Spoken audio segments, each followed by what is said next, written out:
입니다.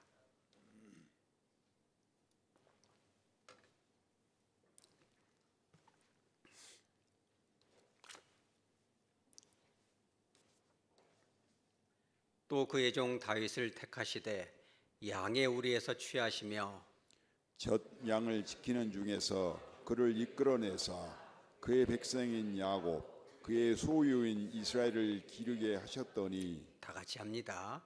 이에 그가 그들을 자기 마음의 완전함으로 기르고 그의 손에 능숙함으로 그들을 지도하였도다. 아멘. 거룩하신 하나님 아버지, 이 귀하고 복된 말씀을 가지고 단위에서 싸우니 성령의 충만함을 허락하여 주셔서 아버지께서 우리에게 주신 말씀을 바르고 분명하게 전달할 뿐만 아니라 온유하고 겸손한 마음, 복된 마음으로 받아 삶 가운데 축복의 열매 맺게 하여 주시옵소서. 거룩하신 예수님의 이름으로 기도드리옵나이다. 아멘. 이 시대에 우리에게, 이 사회에, 이 지구촌 가운데 가장 절실하게 필요한 것이 하나가 있다면 그것은 뭐냐면 건강한 리더십이다, 이렇게 말씀드릴 수가 있겠습니다. 한 나라의 한 지역의 지도자가 잘못 세워지면 그 공동체가 얼마나 힘들어지는가 너무 잘 알죠. 지금 이제 페르시아만에 일어난 그 전쟁들, 그 수습 과정들만 봐도 한 지도자가 정직한 말을 하고 분명한 말을 하고 백성들을 사랑한다면 이런 일이 없겠죠. 얼마나 온 지구촌이 이렇게 고통에 있겠어요. 우크라이나 러시아 전쟁은 말할 것도 없죠. 지난 정권 때도 우리가 얼마나 고통스러웠어요. 아픔이 있었죠. 한 사람의 리더가 얼마나 소중한가, 그잖아요. 그래서 정말 우리가 본받아야 될 리더, 지도자는 과연 어떤 인물인가. 이제 목사님이 한 책을 읽으면서 성경은 아니지만 성경에 흡사한 그런 이 깨달음이 있었기에 함께 나누는 것입니다. 소통과 헌신의 리더십 세종처럼이라는 그런 책을 잠깐 여러분들에게 소개하는 것입니다. 이 조선왕조 500년 가운데 우리가 세종대왕 하면 뭐가 생각나요? 그렇죠. 훈민정음, 한글이 생각나죠. 훈민정음, 그죠? 과학기술을 이제 발전시켰다 뿐만 아니라 그 얌전할 것 같은 세종대왕이 사군 육진을 개척해서 북방을 이제 영토를 넓히잖아요. 결코 만만한 인물이 아닙니다. 이 세종대왕을 잠깐 우리가 한번 보는 것입니다. 그래서 우리가 이 조선 왕조의 기록을 쓴 것을 우리가 조선 왕조실록이라 하는데 4대 이제 국왕인 세종에 대한 부분을 쓴 것을 우리가 세종실록이다, 이렇게 얘기를 해요. 그런데 세종실록에 세종대왕이 즉위하고 1년 동안에 있었던 일들을 기록한 서론 같은 부분을 우리가 총서라고 하는데 거기에 보면 이런 내용이 나옵니다. 세종대왕은 영명강과하고 침의중후하며 관유인자 공검하고 또 효도하고 우애함은 천성이 그러하이다. 쉬워요, 어려워요? 어렵죠. 쉽게 풀어드립니다. 쉬운 번역본을 찾아봤더니 이렇게 나옵니다. 세종대왕은 영특하고 문명하면서도 과단성이 있었다. 얌전하지만 할 때는 한다, 이 말이에요. 그리고 강의하고 신중하면서도 너그러웠다. 여러분, 너그러우시기 바랍니다. 그러면서도 너그러운 것에 끝나는 것이 아니라 인자하고 공손하며 효성스럽다, 이렇게 기록이 됐어요. 그런 이제 이 세종의 또 한 가지 측면을 볼 수 있던 게 뭐냐면 이대용은 세종이 이제 즉위하고 4년 차 때 5월 28일 세종실록에 이런 기록이 나와요. 뭐라고 나오냐면 이제 이 신하들을 데리고 회의할 때 몇 가지 원칙이 있었습니다. 근데 세종실록에 이렇게 써 있는데 상서를 만나면 상서를 말해라. 윗상자 써서 왕에게 따지겠다, 이거예요. 그잖아요. 한번 따져보고 싶다. 그런 것이 올라오면 막지 말고 기분이 나쁘도 다 들어주겠다, 그런 뜻이죠. 재변을 만나면 근심과 두려움을 말하는 것이 좋다. 안 좋은 일 있을 때 덮어놓으면 안 된다. 이거를 이어가면 국왕의 자잘못을 모두 직언하라는 거예요. 여러분, 때로는 충고와 조언을 잘 받아들일 수 있는 여러분 되시기 바랍니다. 좋은 리더십이 되려면 간신배들만 세울 것이 아니라 직원이 필요하다는 거고, 또 한 가지는 뭐냐면 세종실록 이제 제4년 5월 28일 날 이런 기록이 있습니다. 소수의 의견도 끝까지 어떻게 알아? 경청해줘라. 세종대왕이 끝까지 경청을 해주는 그런 능력이 있었고, 뿐만 아니라 한 사람의 말만 가지고 결정해서는 안 된다. 여러분, 이제 교회를, 가정을, 국가를, 지역사회를 우리가 지도할 때는 경청하고 공감하되 많은 이들의 의견을 모아갈 수 있는 여러분 그런 신앙적 리더십 되시기 바랍니다. 그런데 세종대왕이 참 대단하고 어쩌면 이 성경적 가치에 합당한 인물이었는가, 이런 내용이 나옵니다. 세종실록 26년차 7월 24일 날에 나온 건데 이런 내용이에요. 노비는 비록 천민이나 하늘이 낸 백성이다. 비록 노비라 할지라도 이거를 살짝 해석하면 하늘이 낸 백성이라는 건 뭐예요? 하나님께서 나에게 맡겨주신 그런 소중한 영혼이라는 거예요. 여러분, 교회 앞에 보내진 영혼 한 영혼을 천하보다 귀하게 여기시기 바랍니다. 그래서 이런 내용으로 나와요. 실록 12년차 3월 24일에 있었던 일인데 그대로 읽어드립니다. 노비도 사람이다. 비록 노비에게 죄가 있더라도 법에 따라 죄를 결정해야지 사사로이 형벌을 혹독하게 하는 것, 그리고 사형을 언도해서 집행하는 것은 그 죄를 다스리지 않을 수 없다. 그러니까 최유원이라는 그런 이 지주가 있었는데 종이 마음에 안 든다고 데려다가 때려서 목숨을 빼앗은 일이 있었어요. 그러니까 세종이 그 얘기를 듣고 잡아다가 이놈을 국문하여라. 아무리 도비다 할지라도 하나님이 우리에게 맡겨주셨는데 그 영혼을 소중히 여기는 것이 합당하지 아니하냐. 여러분, 한 사람 한 사람의 인격을 존중할 수 있는 여러분 되시기 바랍니다. 그렇게 될 때 그 교회가 살아나고 가정이 살아나고 지역사회가 살아나는 거죠. 그렇다면 여러분들은 이제 그렇게 생각할 거예요. 목사님, 저는 리더도 아니고 지도자도 아니고 숙기도 없고 실력도 없고 저는 별로 들을 필요가 없나이다. 여러분, 그렇지 않은 것입니다. 오늘 시편 78편 70절에 뭐라고 했어요?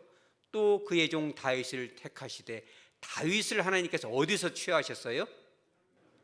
양의 우리에서 취하셨다. 여러분, 양의 우리에다가 빨간 줄을 쫙 치시기 바랍니다. 양의 우리에서 다윗을 취했다.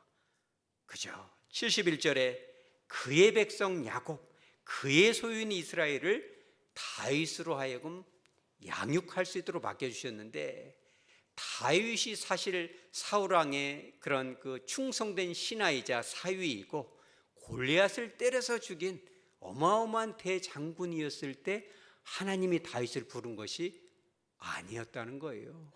하나님이 다윗을, 저와 여러분을 리더로 세우신 그 장소가 바로 어디다? 양의 우리다. 여러분, 다윗에게 양의 우리라는 것은요 참 깊은 의미가 있습니다. 이곳은 아주 비천한 곳이에요. 양의 우리가 얼마나 냄새나겠어요. 여러분들도 이 뜻이 어떤 뜻인지 알려면 이 대관령 같은 데 목장 한번 가셔가지고 그 있잖아요, 소똥이나 돼지 똥 같은 데 있는데 뭐 하루 내도 필요 없고 한 30분 정도만 한번 굴러다녀 보세요. 이렇게 두루누 있고 그러면은 있기가 쉽겠어요, 어렵겠어요? 엄청. 왜 그래요? 냄새가 나잖아요, 축축하고. 그러니까 이 양의 우리라는 것은 다윗이 어렸을 때 추억이 담긴 곳인데 너무 아름다운 추억, 엄마 아빠의 사랑을 받았던 그 장소가 아니라 냄새나고 축축하고 밤에는 춥고 낮에는 더운 곳, 바로 그런 비천한 곳이고, 또 한 가지 이건 어떤 곳이에요? 위험한 곳이다. 곰과 사자가 언제 날름 잡아먹을지 모르는 엄청 위험한 곳이고, 그곳은 또 어떤 곳이에요? 슬프고도 고독한 곳이다. 그러니까 이 다윗의 아버지가 성씨가 뭐예요? 이씨잖아요. 제가 이승현 담임 목사라 참 죄송하긴 합니다. 우리 이씨, 아니 이가 가문에 이세라는, 이게 참 성은 이요 이름은 세인데 어찌 그런 사람이 여러분들에게 대신 사과드립니다. 천국에 있는 다윗에게도. 이세가 아들들이 많은데 다 큰아들 둘째 아들을 다 집에서 호의호식하고 막둥이를 낳았는데 그걸 어디로 보냈어요? 양의 우리로 보내버리잖아요. 그 위험한 곳, 그 비천한 곳에 있을 때, 더울 때 다윗도 시원한 거 먹고 싶죠. 그지 않겠어요? 그러니 그곳에 있을 때 다윗은 얼마나 고독하고, 그런데 그런 다윗이 그곳에서 불평 원망합니까? 아니죠. 그곳에서 그 하나님의 뜻을 찾고 하나님을 찬양할 때 하나님이 그를 불렀다는 거예요. 여러분들도 여러분의 삶 가운데 여러분의 삶이 비록 자랑할 것이 없고 비천하고 누추하고 위험하고 고독한 곳이라 할지라도 하나님이 여러분들을 부르신 것으로 믿으시기 바랍니다. 하나님이 불러준 거죠. 그런데 하나님이 불러주셨을 때 다윗은 끝까지 그 사명을 감당하죠. 여러분들도 사명을 잘 감당하시기 바랍니다. 어떤 분들은 그러죠. 감당 안 해도 괜찮습니다. 아닙니다. 괜찮지 않습니다. 베드로전서 5장 3절에 이렇게 나옵니다. 맡은 자들에게 주장하는 자세를 하지 말고 양 무리에 뭐가 되라? 본이 되라. 그죠? 본이 되어야 된다. 그러면서 베드로전서 5장 4절에 그리하면 목자장이 나타나실 때 시들지 아니하는 뭘 주리라?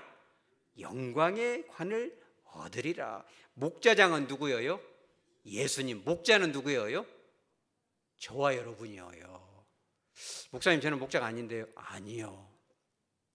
엊그제 이제 전 세계에서 가장 큰 회사 CEO 회장님 한 분이 오셨는데 성은 젠스 이러셔서 누구예요? 젠슨 황이 왔잖아요. 젠슨 황이 유퀴즈라는 프로그램에 나와가지고 유재석 씨하고 대담을 한다길래 도대체 저 사람은 어쩌다 저렇게 돈을 많이 벌어서 여러분 부자 되시기 바랍니다. 아멘 안 하는 것은 이거 싫다 그런 뜻인 거죠. 그 저도 한번 저 사람이 어떻게 저렇게 큰 위대한 인물이 됐을까, 그죠? 젠슨 왕이 참 대단한 말을 한 가지 했는데 뭐냐면 부모와 CEO와 리더는 동일하다 그랬어요. 부모는 CEO고 부모는 리더다. 여러분 부모는 리더고 지도자인 걸로 믿으시기 바랍니다. 아직은 부모가 안 됐더라도 앞으로 부모가 되겠죠. 아직은 지도자가 아닐지라도 앞으로 훌륭한 지도자 되시기 바랍니다. 그죠? 하나님이 맡겨주셨을 때에 그 영혼들을 성실히 이제 우리가 잘 양을, 어떤 사람들은 양을 잡아먹는 사람도 있어요? 있어요. 뭐 누구라 말하면 또 불편하실 분 있어서 이름은 얘기 안 하지만 뭐 백성들 좀 잡아먹는 건 아무 상관없죠. 자기 욕심 채우잖아요. 역사상 그런 인물들이 수두룩이 많아요. 하나님께서 마지막 때에 목자장 되신 주님께서 한번 판단해 보겠다는 거예요. 여러분 놀라운 상급의 심판, 축복의 심판 받으시기 바랍니다. 자, 그렇다면 다윗은 과연 어떠한 그런 목양과 정치를 하였을까? 오늘 결론이 이것인 것입니다. 72절에 이에 그가, 여기서 말하는 그는 누구예요? 다윗은 그들을 백성을 첫째는 자기 마음의 완전함으로 기르고 둘째는 그 손의 능숙함으로 그들을 지도하였다. 조금 어렵습니다. 어려운데 이제 NIV라는 의역도 아니고 직역도 아니고 적당한 영어 번역 NIV 성경을 이제 제가 한글로 직역을 해서 한번 읽어드립니다. 이거를 이제 직역을 하면 이렇게 나옵니다. 다윗은 깨끗한 인격과 탁월한 실력으로 그의 백성을 다스렸다는 거예요. 여러분 깨끗한 인격을 소유하시기 바랍니다. 탁월한 실력도 소유하시기 바랍니다. 그래서 오늘 두 가지를 본 첫째는 뭐냐면 저와 여러분이 훌륭한 주님 앞에 인정받을 수 있는 지도자가 되기 위해서는 첫째는 실력이 있어야 돼요. 여러분 지도자는 실력이 있어야 됩니다. 레스토랑 같은 것을 운영을 할 때도 말로만 하면 안 돼요. 그 사장님이 요리를 직접 할 줄 알아야 돼요. 요리를 안 해서 그런지 모든 세세한 것을 파악을 하고 있어야 주방장들이 함부로 질서를 무너뜨리지 않아요. 여러분 실력을 갖추시기 바랍니다. 말로만 해서는 리더가 될 수 없는 거죠. 그러면 다윗은 어떠한 실력이 있었느냐? 그런 거죠. 찬양의 재능이 탁월해서. 여러분 지도자가 되려면요 노래도 좀 할 줄 알아야 되고 볼도 좀 찰 줄 알아야 되고. 그게 왜 중요하냐면 같이 액티비티를 하고 같이 이렇게 활동을 하는 가운데 우리가 어떻게 돼요? 친해지는 거예요. 찬양 하나를 불러도 독창으로도 할 수 있지만 같이도 하고 같이 하모니를 이룰 때 같이 더 깊이 친밀해지는 거죠. 그러니까 다윗은 그런 음악적 재능이 있었던 거죠. 사무엘상 16장 23절에 보면 하나님이 부르신 악령이 누구에게 이렇게 임해요? 사울에게 악령이 탁 임하니까 다윗이 뭘 가지고 와요? 수금을, 하프를 가져와서 탁 손으로 타니까 사울이 상쾌하게 났고 악령이 그에서 떠났다. 여러분, 다윗이 연주하다가 막 이렇게 음정을 들리고 그러면 사울의 눈빛이 어떻게 되겠어요? 사울이 그러나도 악령이 들려갖고 막 성질이 사나운데 막 박자를 틀리고 막 엉뚱한 음을 치고 그러면 막 탁 노려보지 않겠어요? 그러니까 이 다윗은 음악적 뭐가 있다? 실력이 있다는 거예요. 그런데 그 스킬로 끝나는 것이 아니에요. 사울의 귀만 간지럽혔겠죠. 다윗의 그 음악적 재능은 그 위에 뭐가 임했어요? 성령의 임재가 있어요. 그래가지고 다윗이 수금을 다 타면서 음악을 하면 막 악령이 막 한 길로 왔다 이렇기를 불러가요. 여러분들의 가정이, 우리네 교회가 그러게 되시기 바랍니다.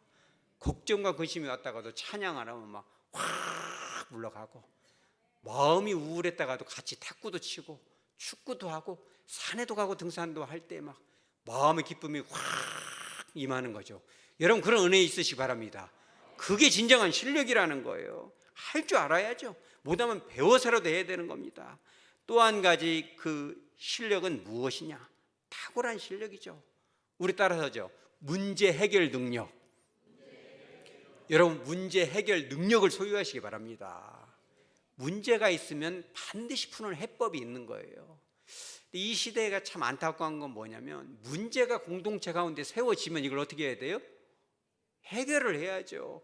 해결하려면 어떻게 돼요? 나서야죠. 나설 때와 나서지 않아야 될 때를 분명히 분배를 해서 아무도 나서지 않아도 내가 한번 나서 보는 거예요. 그러잖아요. 실력을 갖추고 한번 나서 보는 거죠. 사무엘상 17장 49절에 그렇죠. 이스라엘이 이 블레셋의 장군인 골리앗 앞에 그렇죠. 두려움에 떨고 있을 때 소년 누가 나서요? 다윗이 나섭니다. 다윗이 탁월한 실력이 하나 있었는데 그게 뭐예요? 그래서 돌멩이를 손으로 돌리는 것이 아니라 물매로 막 윙 던져가지고 막 어마어마한 원심력과 구심력을 이용해서 막 탁 던지니까 막 그 돌이 어디에 박혀요? 블레셋 사람 골리앗의 이마에 탁 박히죠. 그러니까 여러분, 그런 실력이 있으시기 바랍니다. 우리가 공동체를 살리기 위해서는 영적인 능력도 있어야 돼요. 뭐 그냥 돌을 한 10개 던지면 하나 맞겠지, 그거 아니에요. 여러분, 그런 영적인 능력이 있으시기 바랍니다. 여러 소리 할 것도 없어요. 딱 한마디 하면 물러가는 거예요. 가정 가운데 갈등이 있고 그죠? 고통이 있어도 딱 한마디, 제일 하기 어려운 말이 뭐예요? 우리 따라서 하죠. 미안합니다. 말 한마디면 그냥 물러가요. 상대방은 막 성질이 나가지고 막 씩씩대고 막 남편이 막 너무 화가 나고 아내가 막 속이 상하고 새끼들이 막 너무 성이 가신데 아빠가 딱 한마디, 돌 하나, 야 아빠가 잘못했다, 돌 하나만 탁 던지면 가정을 흔드는 골리앗 이마에 그것이 박힐 텐데, 그런 말 하기 쉬워요, 어려워요? 그런 것이 실력인 것을 믿으시기 바랍니다. 그러면 어떻게 그 가정을 흔들겠어요? 교회도 마찬가지예요. 지구촌도 마찬가지입니다. 뭐 어저께까지 합의원에 24시간 이내에 합의원에 뭐 그런 말 많이 해요, 안 해요? 이미 합의했네, 뭐 오고 있네, 뭐 비행기가 뭐 몇 번씩 와요. 39번 왔다 갔다 한 것 같아요. 뉴스를 보면 다 알잖아요, 우리가. 그 여러 소리 할 것이 없어요. 딱 한마디 잘못했습니다. 잘하겠습니다. 그럼 똑바로 해야지. 그러면 똑바로 잘하겠습니다. 그러면 끝이 나잖아요. 왜 그런 말을, 그런 실력이. 그러니까 이 다윗은요, 뭐 설교도 그래요. 뭐 10번 잔소리할 것이 없어요. 한 번만 기회가 주어지면 성령의 물맷돌로 딱 던져서 공동체의 문제를 해결할 수 있는 능력이 여러분들에게 임하시기 바랍니다. 소그룹을 지도하는 여러분들 안에도 그런 능력이 있어야죠. 뿐만 아니라 다윗은 어떤 능력이 있었냐? 깊은 영성이 있었어요. 여러분, 영성도 실력이에요? 실력이죠. 영성도 거룩한 실력이다. 그러니까 다윗은 선지자도 아니고 제사장도 아니지만 그 어떠한 선지자와 제사장을 능가하는 하나님과의 깊은 친밀함과 영성이 있었다는 거예요.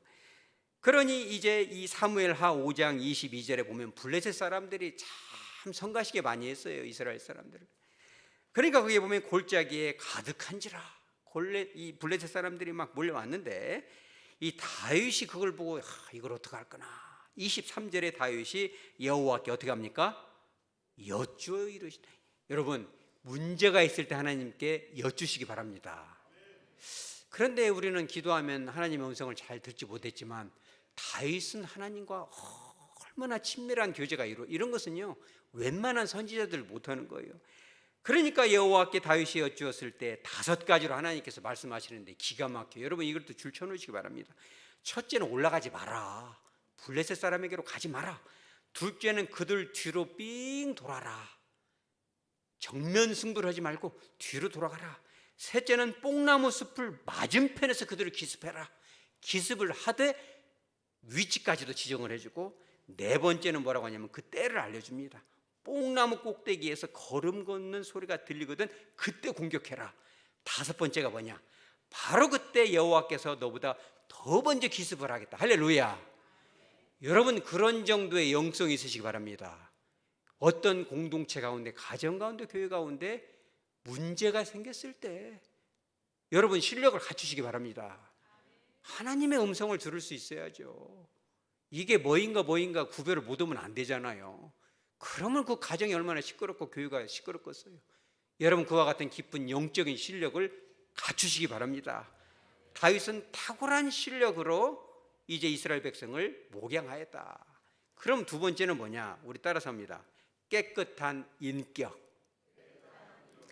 실력만 갖고 있으면 안 돼요. 인격과 인품이 되어야 됩니다. 이 젠슨 황 CEO가 그런 말 했어요. CEO가 되려면 인품이 있어야 된다. 인품이 너무 중요하다. 그런데 이 인품은 한순간에 만들어지지 않는다. 수많은 실패와 깨어진, 우리가 이 히브리어로 우리 따라 소레트 들어봐서 안 들어봤어요? 깨지고 부서지고 주님 앞에 많이 부서져야죠. 여러분 가운데 고집이 센 사람이 있으면 부서지시기 바랍니다. 이런 것은 아멘하기 어려울 거예요. 부서지기 싫으니까. 깨지고 부서져서 그렇게 고집이 세고 그렇게 이겨먹을 나가고 그런 사람들 있잖아요. 그럼 어떻게 해요? 모난정에 뭘 맞아요? 모난돌에 크잖아요. 그러니까 젠슨 왕이 그 얘기해요. 많이 실패를 경험하게 하라, 애들을.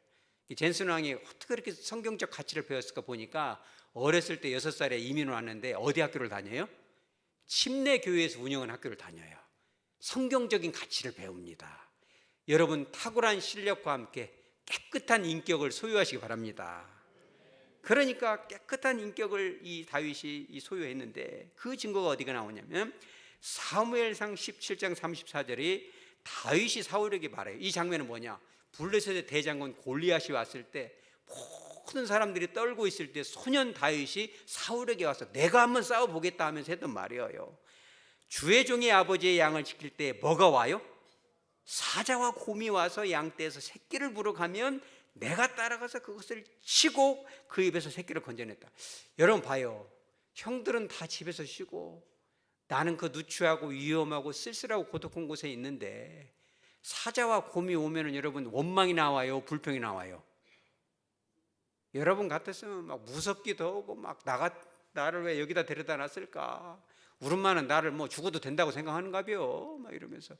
그러니까 심지어는 다윗이 시편에 고백하기를 내 부모는 나를 뭐 했다? 내 부모는 나를 버렸다. 그런데 위대한 리더가 되기 위해서는요, 원망과 불평하지 말고 감사하는 여러분 되시기 바랍니다.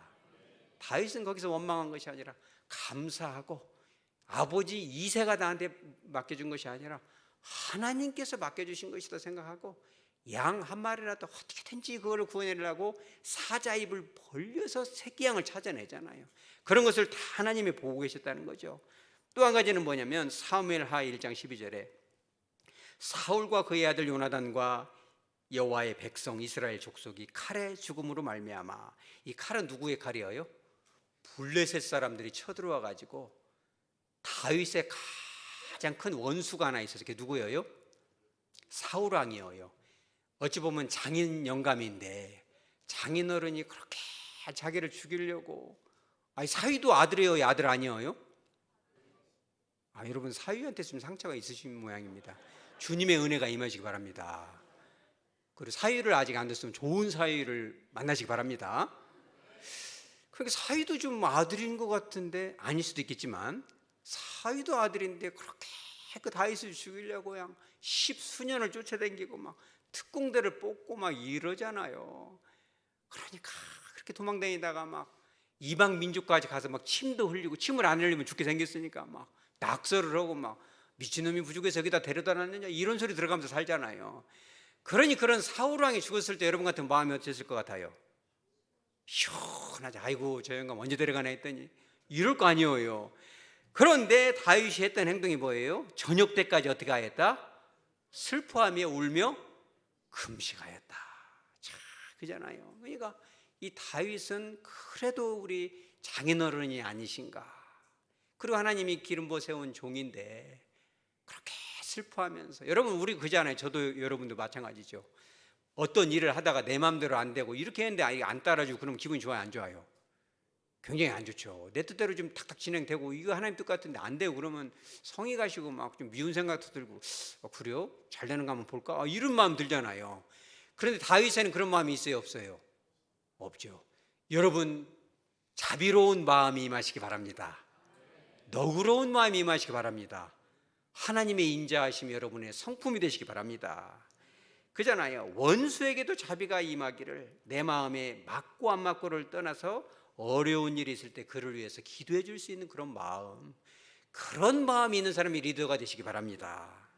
또 한 가지 뭐냐면 사무엘하 12장 13절에 다윗이 뭔 죄를 하나 지쳐 부하의 아내를 데려다가 자기 각시를 삼잖아요. 그게 누구예요? 다윗이잖아요. 근데 이 세종실록에도 나오더라고요. 제가 공부를 해보니까. 여러분 정승 중에 제일 훌륭한 정승이 누구예요? 황희정승인데, 그 황희정승, 이런 얘기는 사실 안 하고 싶지만 역사니까 실록에 나오니까 얘기하는 건데, 황희정승이 자기 부하 아내하고 간통이 나가가지고 굴 속에서 숨어가지고 이런 걸 했어요. 그런 사람 세우면 돼요, 안 돼요? 목사님 거짓말한다고 하니까 제가 세종실록을 가져왔습니다. 그런데 그런 사람은 용서해 주면 돼요, 안 돼요? 안 되죠. 원래는 안 됩니다. 그런데 세종대왕이 볼 때 그래도 이 황희정승이 너무각시를 데려다가 저렇게 굴 속에서 저렇게 하는 것은 좋지 않지만, 그래도 하나님 입장에서 볼 때, 그잖아요. 전체적인 국가적인 입장에서 볼 때 그래도 좋은 사람이니까 회개할 수 있는 기회를 70번씩 몇 번 줘야 되겠어요? 그러죠. 그래서 황희정승이 나오는 거예요. 그러니까 이 다윗도 그렇죠. 저와 여러분도 마찬가지예요. 때로는 내 마음에 맞지 않고 자꾸 성이 가시게 하고 속상하게 하지만, 그럼에도 불구하고 여러분 자비로운 마음을 품으시기 바랍니다. 그잖아요. 그러니까 사무엘하 12장 13절에 다윗이 그런 죄를 졌어요. 7계명을 어겼죠. 그때 하나님이 나단을 보내서 다윗이여 이차저차 이렇게 나쁜 사람이 있나이다. 그러니까 다윗이 뭐라고 하냐면 그런 나쁜 놈은 죽여야지. 그랬더니 그게 누구다? 바로 당신입니다. 이러는 거예요. 그러면 이런 말 들으면 보통 대통령 같으면 뭐라고 하겠어요? 대통령 같으면 대노하였다 이렇게 나오잖아요. 이게 제가 보니까 실록에 나와요.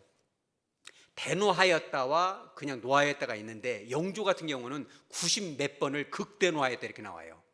근데 세종은 딱 3번, 4번, 몇 번 안 됩니다. 세종도 화나죠. 그러니까 이 세종은 그래도 이 말이, 다윗도 마찬가지죠. 이 말이 좋은 말인가 나쁜 말인가, 나한테 이로운가 해로운가 보다 뭘 따져봐야 돼요? 뭘 따라서죠? 하나님의 뜻인가? 이게 중요해요. 여러분이 리더가 되려면 이걸 알아야 돼요. 어떠한 결정이 나고 어떠한 조언이 들어오고 어떠한 충고가 들어오고, 나단이 이제 말하자면 다윗에게 직언을 했을 때 엄청 부야가 치밀고, 잡아라, 가만 놔두면 안 되겠는데 뭔가 좀 끄급수를 줘야 되는 거 아니야? 이런 생각이 들잖아요. 그러나 다윗은 생각할 때에 공동체를 위해서, 교회를 위해서, 가정을 위해서 내가 내 입장을 생각하는 것이 옳으야, 내 감정과 자존심을 세워야 옳으야, 아니면 하나님의 입장을 생각하느냐.